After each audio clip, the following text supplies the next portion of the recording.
Hello my dear friends and my dear students, कैसे आप सभी। आई होप बहुत अच्छे होंगे और दोस्तों सभी स्वस्थ होंगे। दोस्तों आज के सेशन में मैं आप लोगों के लिए लाया हूं ज्योमेट्री से एक छोटा सा टॉपिक है, छोटा सा कंसेप्ट है, लेकिन बहुत ज़बरदस्त कंसेप्ट है जो आप लोगों को बहुत सारे एग्जाम्स में काम आएगा। दोस्तों जब हमें त्रिभुज की भुजाएं पता हो तो हमें बताना होता है उस इन भुजाओं से मिलकर जो त्रिभुज बनेगा वो किस तरह से, किस टाइप का त्रिभुज होगा, कौन सा प्रकार होगा त्रिभुज का। और प्रकार में हमें दिया हुआ है न्यून कोण, समकोण, अधिक कोण। कोण के आधार पर त्रिभुजों के नाम दिए हैं, है ना। अगर हमें भुजाओं के आधार पर नाम दिए होते तो हम आसानी से बता देते, लेकिन हमें भुजाओं के मान दिए हैं और हमें त्रिभुजों के प्रकार बताना है कोण के आधार पर कि किस तरह का त्रिभुज बनेगा। तो इसको समझने के लिए दोस्तों आपको एक चीज़ समझना होगा जो आप लोग पहले से जानते हैं। हम जानते हैं पाइथागोरस प्रमेय समकोण त्रिभुज पर काम करता है। पाइथागोरस प्रमेय क्या है मैं आप लोगों के सामने लिख देता हूं और वही कंसेप्ट है हमारा। सिंपली पाइथागोरस प्रमेय हम जानते हैं कर्ण का वर्ग बराबर लंब का वर्ग धन आधार का वर्ग। इस तरह से यह हमारा पाइथागोरस प्रमेय है।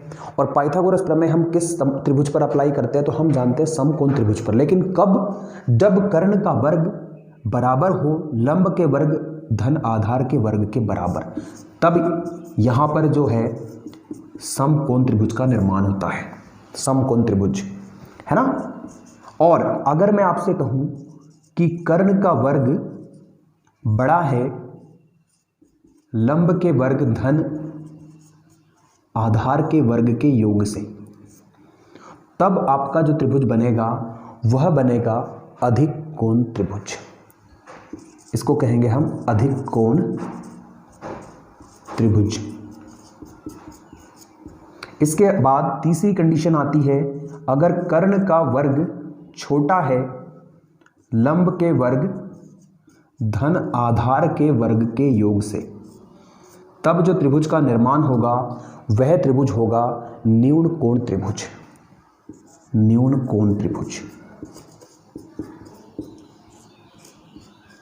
न्यून कोण त्रिभुज।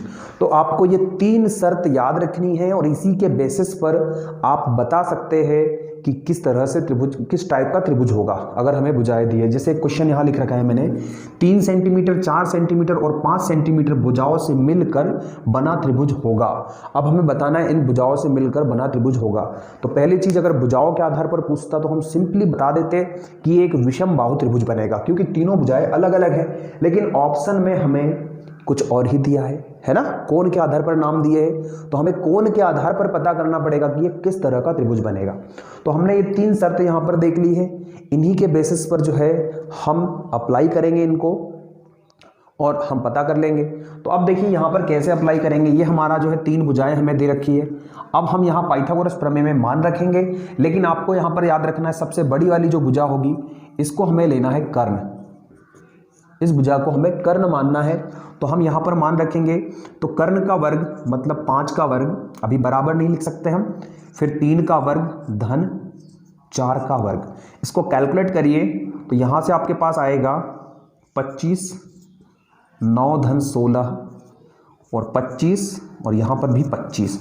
मतलब यहाँ पर ये प्रूफ हुआ कि कर्ण का वर्ग लंब का वर्ग धन आधार के वर्गों के योगफल के क्या है, बराबर है। और जब ये बराबर होता है, यहाँ पर देखिए, जब ये बराबर होता है तो समकोण त्रिभुज का निर्माण होता है। किसका निर्माण होता है? समकोण त्रिभुज। तो हम कह सकते हैं भाई इससे जो बनेगा समकोण त्रिभुज बनेगा इन भुजाओं से मिलकर।